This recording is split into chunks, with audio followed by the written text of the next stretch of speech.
भाव बतार चुमा के हो, चुमा के हो। का भाव बतार चुमा के हो।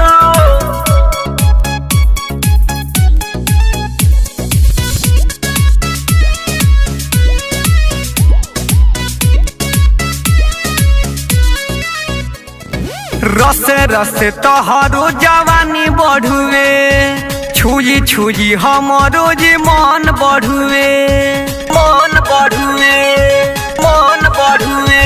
आहा रसे रसे तोहरो जवानी बढ़ुए, छुई छुई हमरो जे मन बढ़ुए। तू तो मिलेलू जान खाली जुमा के हो, तू तो मिलेलू जान खाली जुमा के हो। बोल का भाव बतारा चुमा के हो, बोल का भाव बतारा चुमा के हो, चुमा के हो, चुमा के हो।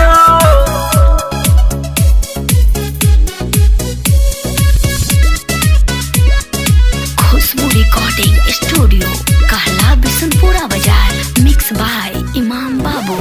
तहरा जवानी के जोर नइखे, एकर खरीदार केहू और नइखे, केहू और नइखे।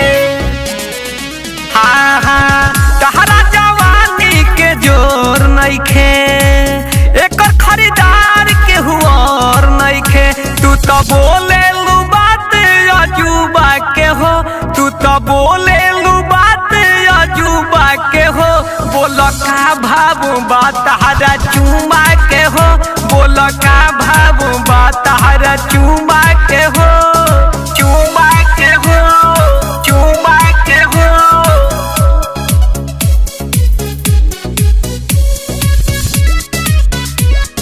खुशबू रिकॉर्डिंग स्टूडियो कहला बिशनपुरा बाजार। मिक्स बाय इमाम बाबू। सनी मकर ध्वज के ना पूछेलू हो, खाली इमाम खातिर सोचेलू हो, सोचेलू हो, सोचेलू हो। आहा सनी मकर ध्वज के ना पूछेलू हो, खाली इमाम के तू सोचेलू हो। कहे पंकज पुजारी जादूबा के हो, कहे पंकज पुजारी जादूबा के हो। बोल का भाव बतारा चुमा के हो, बोल का भाव बतारा चुमा के हो। रसे रसे तोहरो जवानी बढ़ुए, छुई छुई हमरो जे मन बढ़ुए।